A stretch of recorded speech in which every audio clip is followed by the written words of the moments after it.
Hello, greetings to everyone and welcome to Agadex Higher Institute. Today I'm going to be trashing off this topic in physics, work, energy and power. And my audience shall be students preparing for engineering concours in Cameroon or beyond. Alright, now we are going to get started with part A. If you're writing any engineering concours in Cameroon, Polytechnic, or École de Travaux Optiques, FET, COLTECH, NAHPI, and so on, then in this video I'm going to be giving you exactly what you need to know on this topic. And I'll not any day, I'm going to end it with a tutorial for you to work on. So now let's get started with part A, which is going to have to do with work. Part A, work. Looking at the top right corner of your screen, you can see an electric generator and a certain load with a tension force acting upward and a certain distance, which is a certain height.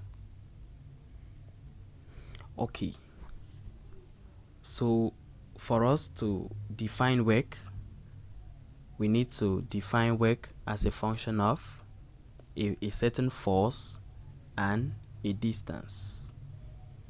But the force and distance alone is not sufficient to define work.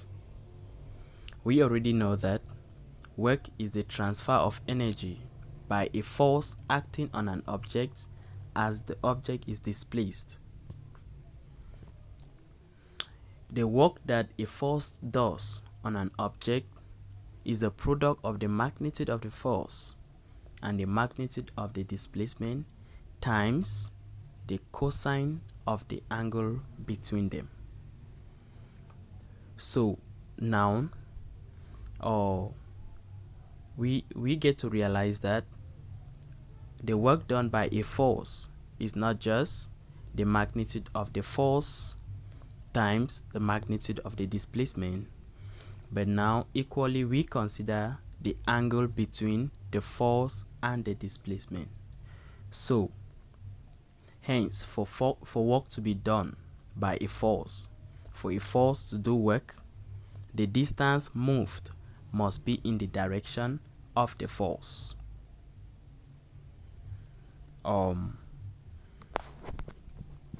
We proceed now to, we are going to consider the figure above. If we consider the figure above, for a certain force F to move a distance from a point A to another point B, the work done by the force in moving the object from A to B is equal to the magnitude of the force times dot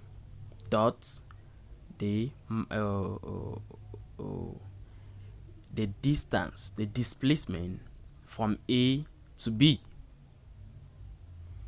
So now A dot B is equal to A magnitude B magnitude cos theta.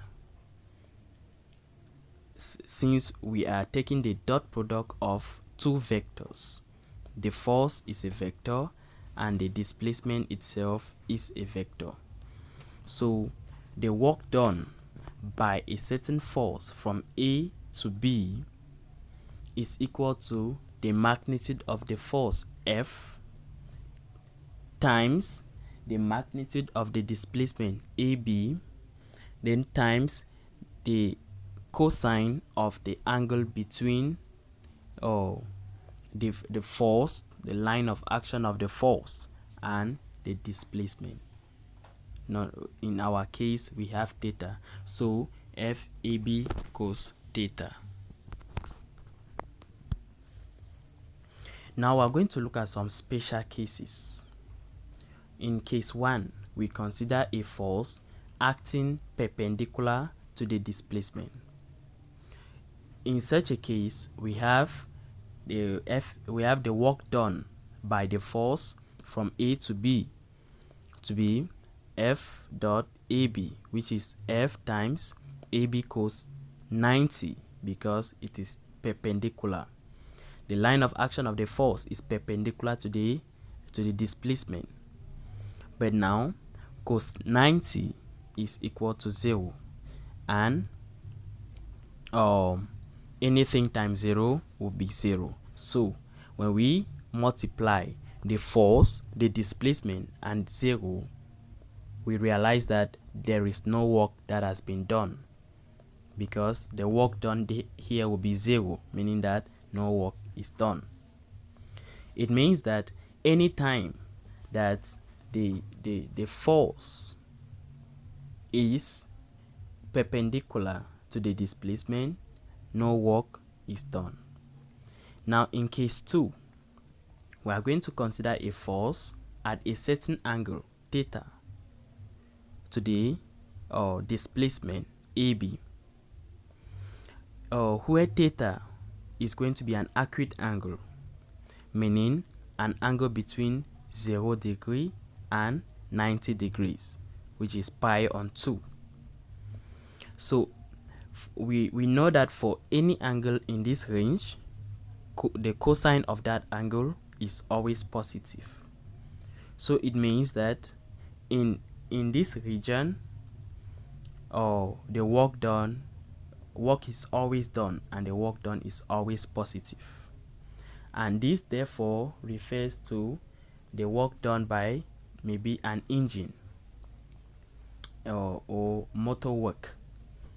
The work done by an engine is always positive. The engine always does positive work.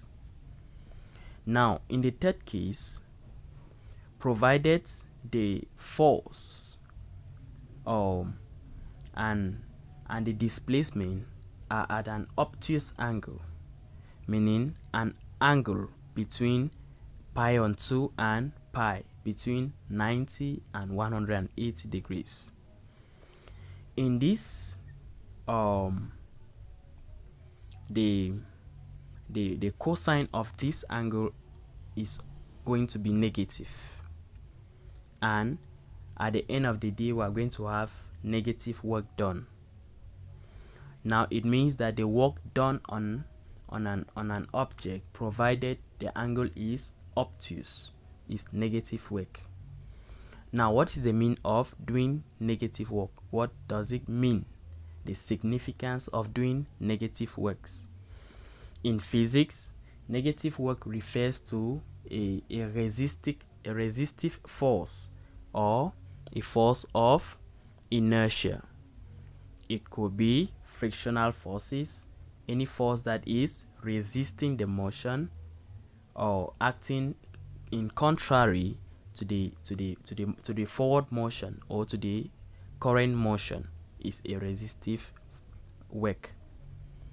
Alright, so the force is doing negative work, meaning that it is a resistive force and therefore does resistive work. That is it for the special cases, and now we can look at the work done by a constant force for any displacement of its point of action. We are going to consider the work done by a constant force in moving an object from A to A1, from one point to another, from that point to another point, from that point to another point, right up to the final point B. Then now we are going to find out that the work done from A to B is going to be equal to the sum of all the works from A to A1, A1 to A2, A2 to A3, A3 to A4, right up to AN to B. The sum of all this work is going to give us exactly the same work that is done from A to B. So at the end, we therefore conclude that the work done by a constant force does not depend only on the path taken, but on the end point of the motion, such that if the force is conservative. Since the force is a constant force, the work done by that force in moving an object from a certain point A to another point B, it doesn't matter the path taken. Any path you are taking, provided you arrive at B, the same work has been done.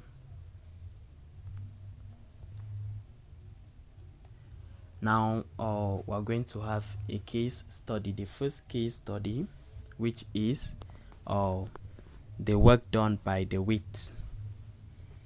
The weight, we're going to denote the weight as P. The work done by the weight in a downward motion and in an upward motion, in a downward movement of a body and the upward movement of a body. For every object considered as a point mass, the weight always acts from the center and it should act downward. So now the weight is the product of the mass and the gravitational field strength G, which is acceleration due to gravity. Now in this case, we're going to consider case study 1, the downward movement of a body, and we're looking at the work done by the weight in the downward movement of a body. Provided a body is moving downward and the weight of the body is acting downward, this means that the work done by the weight from A to B is equal to the force. In this case, the force is the weight P, then dot AB, which is the displacement from A to B.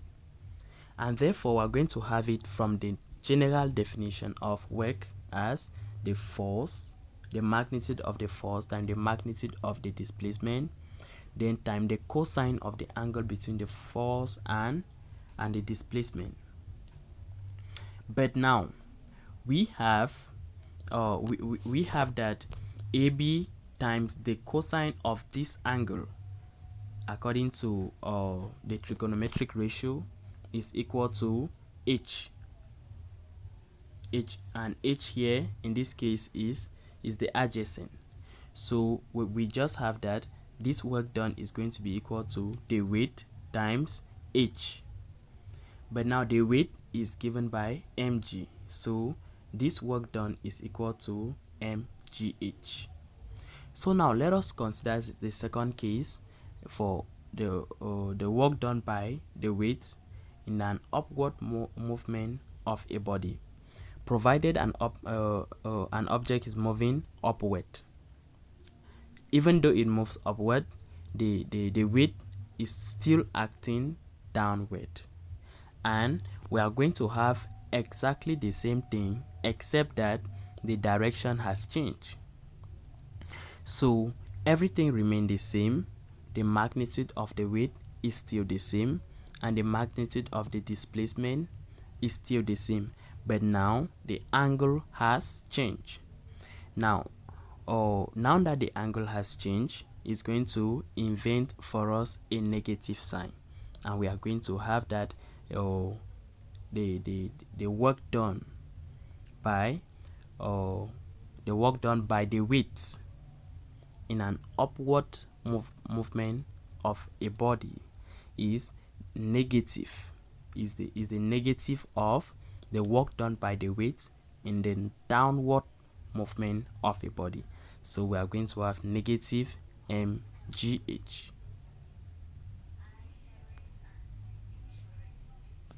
Okay, now we are going to consider case study 2. In case study 2, we look at the work done by a force of constant moment applied to a rotating body. Provided a body is in rotation, rotating at a certain axis of rotation delta, the work done by the force F of constant moment in rotating a body about an axis delta over an angle theta expressed in radian is given by the work done by the force from A to B. I hope you can see the points A and B on the diagram, is equal to the moments of rotation about the axis delta times the force, then times the angle which is theta. And now where m delta is the moment of inertia, and theta is going to be equal to 2 pi n, where n refers to the number of turns that the rotating body is performing. So for a rotating body, the work done by the force is the moment about the axis times the magnitude of the force, and then times the angle theta, and theta is 2 pi n.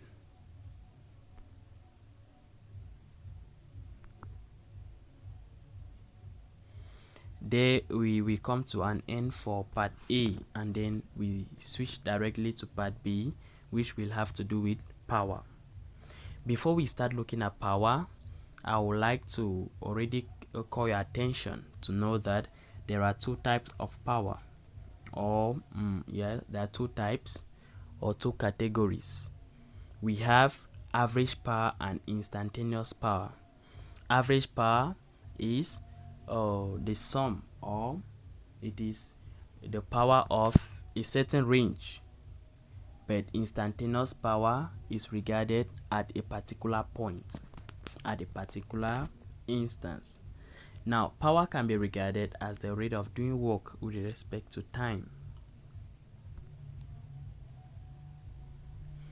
Now, in case we need to calculate the average power, P average is equal to the work done divided by the time taken. But now, what about instantaneous power? Instantaneous power is the force, then dots the velocity vector, and then a dot f dot v will be f, the magnitude of the force, times the magnitude of the velocity, then times the cosine of the angle between the force and the velocity. Alright, so that is how we can do to calculate the average power and the instantaneous power. Now, what about if we have a solid in rotation? For a solid in rotation, we have that the instantaneous power. Remember, if a solid is in rotation, then the velocity is no longer the normal velocity, but the angular velocity omega, from which we can relate omega to v. We can relate the linear velocity v to the angular velocity omega, and now with that we have that v is equal to r omega. Alright, so provided the solid is in rotation, then the instantaneous power is going to be m delta, which is the moment about the axis of rotation delta, times the magnitude of the force, then times theta dots. where theta dot is equal to omega. So the instantaneous power is m delta theta dot and times the magnitude of the force. All right. So after that, we are then going to look at some other units of power. Some other units of calculating power. We know we can calculate power in watts and in kilowatts. Now let us look at the horsepower. Sometimes power could not be expressed in watt or in kilowatt. We may see power being expressed in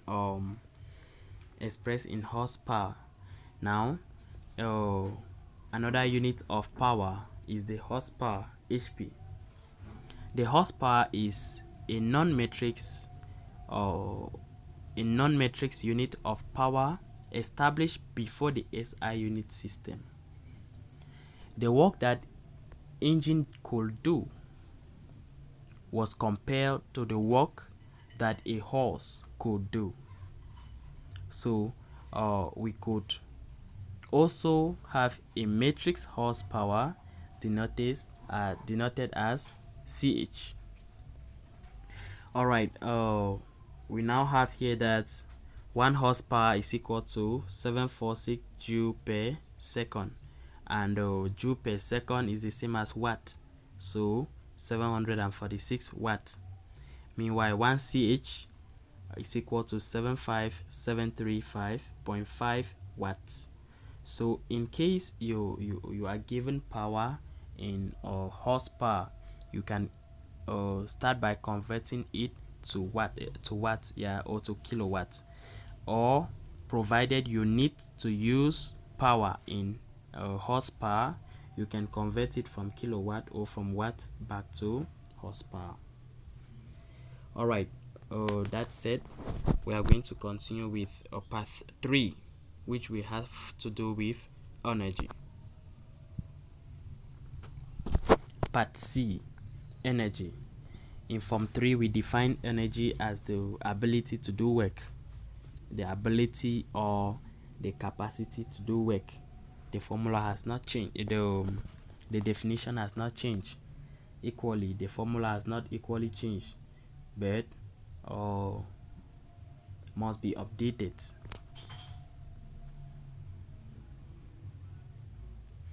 All right, so we'll just go straight to talk about 2 types of energy: kinetic energy and potential energy. Now looking at kinetic energy, we are going to look at 3 types of kinetic energy, or 3 cases of kinetic energy. We know that kinetic energy is the energy possessed by a moving body, or possessed by a body in motion. Now this motion can either be translational or rotational. So in case 1, we shall look at the kinetic energy of a body in translation.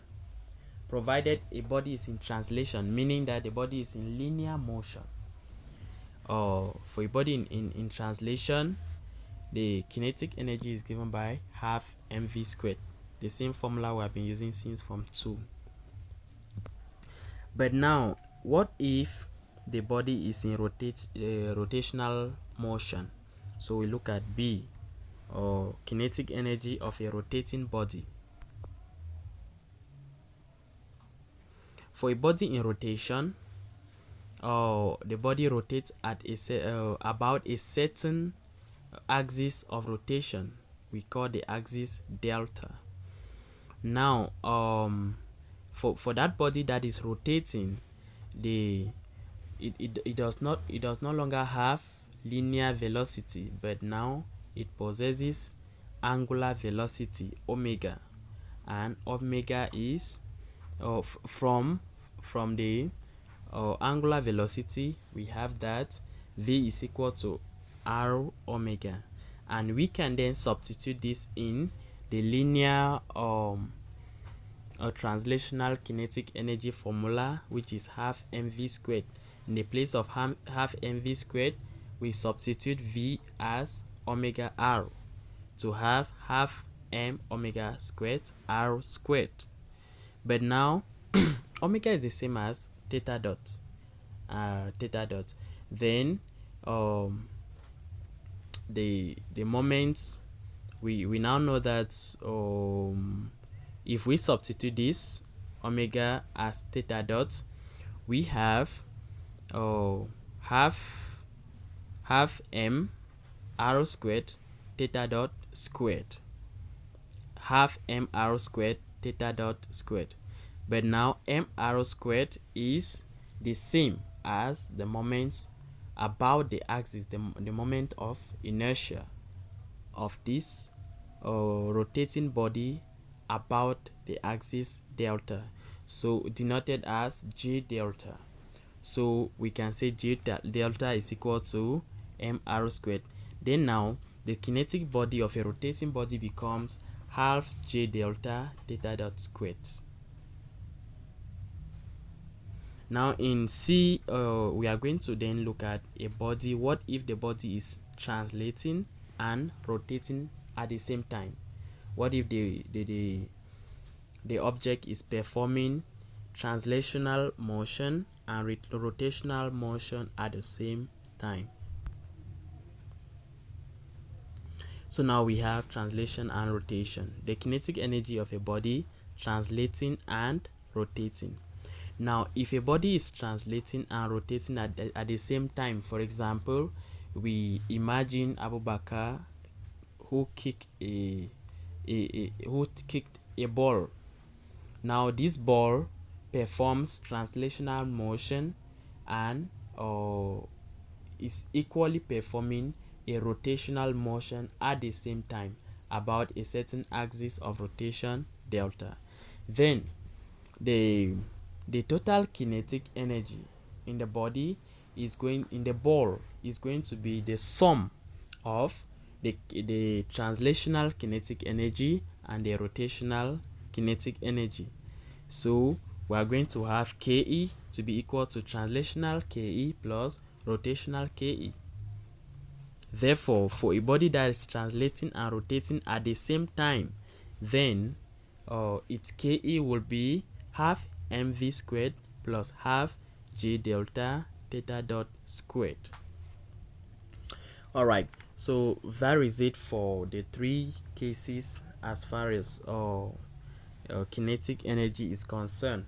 But before we drop kinetic energy to look at the next type of energy, there is this important theorem that I want us to look at.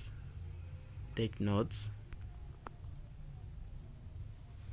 Alright, here we have the theory with us, the theorem of kinetic energy, TKE, la théorème d'énergie cinétique, the theorem of kinetic energy, which is a very important theorem in engineering physics.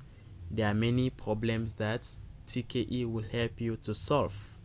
So now the theorem states that the Ke of a solid between two given instances is equal to the algebraic sum of the works done by all the external forces acting on the solid at that instance of time. Alright, generally the mathematical expression of this theorem helps to solve a lot of problems mathematically. Delta Ke from a certain point A to B, delta Ke, which is Ke at B or minus Ke at A, is equal to the sum of the work done from between the two instances A and B, then times the total external forces. So we have that delta Ke is equal to the sum of the work done by the external forces. So in short, we have that TKE, according to the theorem of kinetic energy, TKE, delta Ke is equal to the the sum of the work done by the total external forces from A to B. Alright, so that said, we can now continue with the potential energy. We have just a little to say about potential energy. We already know potential energy is the energy stored in a stationary body, a body that is static. So talking about potential energy, we take our reference from the point of zero potential energy. So you can see it on the diagram in dotted line, the level of zero potential energy. Now for any distance or height that is above the line of zero potential energy, then the gravitational potential energy must be positive. But if it is below or before the line of zero potential energy, then it is going to be, the gravitational potential energy is going to be less than zero or negative.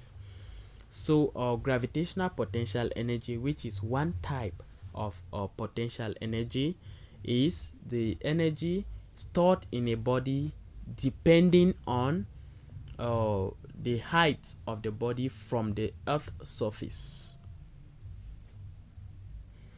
Alright, that said, we look at elastic potential energy, which is the energy that is stored in a helical spring. Not just stored in a spring or stored in an let's say in an elastic material, but that material must have been stretched. So when the material is unstretched, as we can see in the first diagram above, when a material which is elastic has not been stretched, it has zero potential energy. But now when the material has been stretched either by extension or compression, then you receive some elastic potential energy. Now the elastic potential energy is equal to half kx squared, where x is equal to the extension or the expression or the compression. Yeah, so provided you compress a helical spring, then x here is going to be the compression, and it's not going to have a negative sign because we are going to square it and you'll cancel out its effect. So the elastic potential energy is the energy stored in an elastic material or in a stretched or compressed elastic material. Alright, so if we have already spoken about the gravitational potential energy, and the elastic potential energy, then I think we still have to talk about the elastic potential energy in a torsional pendulum. So let's talk about the elastic potential energy, particularly for a torsional pendulum. Alright, here we are, elastic potential energy in a torsional pendulum.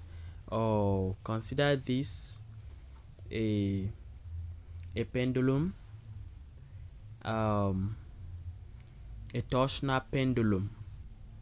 Now this guy is rotating like this about this axis of rotation indicated here as delta.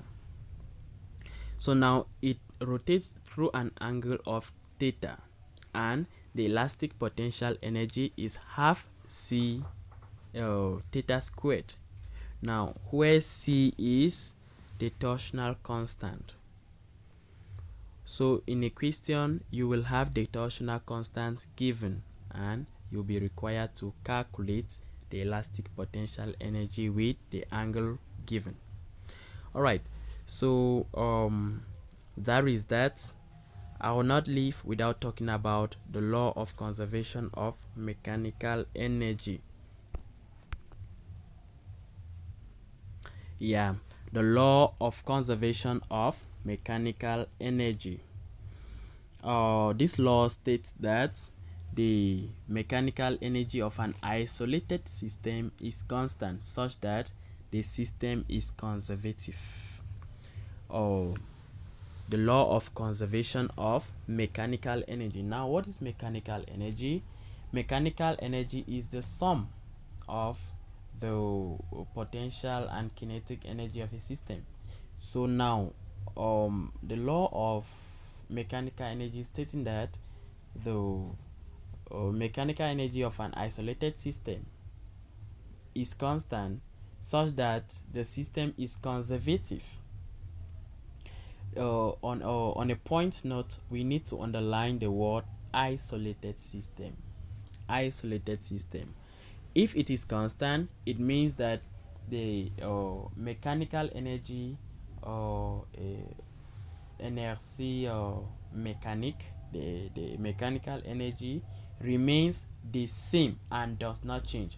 For any system, you calculate the potential energy, the sum of the potential energy and the kinetic energy. It must remain the same at any instance. It means that the mechanical energy EM2 minus EM1 must give you 0. Delta EM must be equal to 0. But now, in the case where the system is no longer conservative, provided an external force acts on the system, then some mechanical energy is given to the external forces as work. So sometimes, let's say the system is not conservative, the external forces that act on the system then will give some mechanical energy, and which the system will receive this mechanical energy as work. And in this case, we now have that delta M is not delta EM is no longer equal to 0. So the change in mechanical energy will not be 0, meaning that the system is not conservative. And in that case, the change in mechanical energy is the sum of the work done by the external force. So delta EM for a non-conservative system is equal to the sum of the work done by the external forces. All right, here we now come to the end of the third part. We have come to the end of part 3, and we are now diving into part 4, where I will leave you with tutorials, 5 tutorial questions to give it a try. What you will do is you are required to answer the questions, or you will have my number at the end of the tutorial video, through which you can send your solution or your comments in the comment section below. I'm going to display to your screen question 1. What is the potential energy of a spiral spring or resort of torsional constant C, where C is equal to 1.0 times 10 to the negative 2 Newton meters per rad when it is turned over 5 revolutions? Alright, so this question concerns the elastic potential energy in a torsional pendulum. We proceed. Question 2. Alright, this is what we have.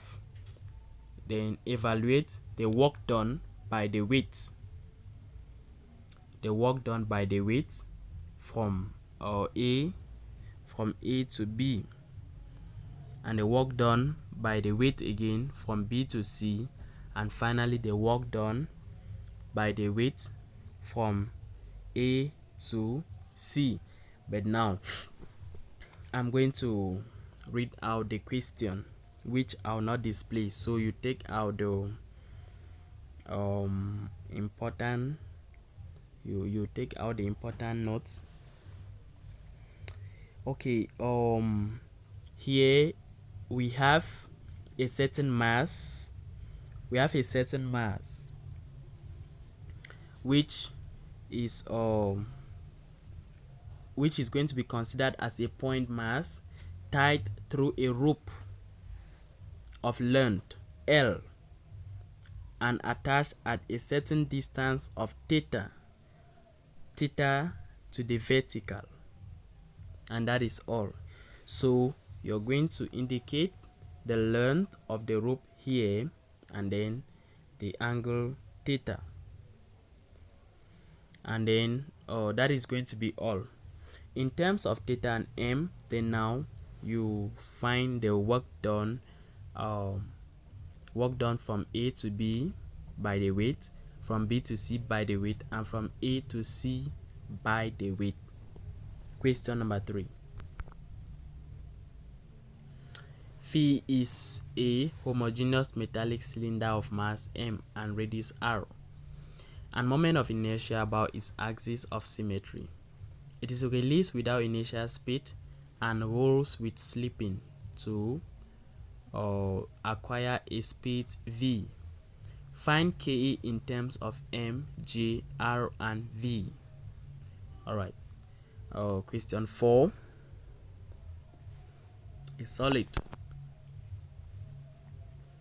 Question 4. A solid S of mass m, released without initial speed, slides on an inclined plane of angle alpha equal to 30 degrees to the horizontal.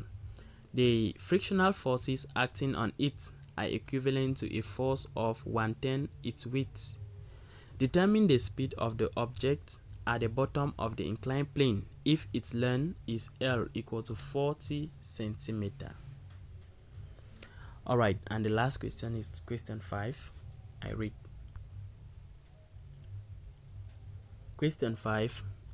An automobile of mass m equal to 800 kg perform movement on a slope of 2%. Its speed is 40 km per hour.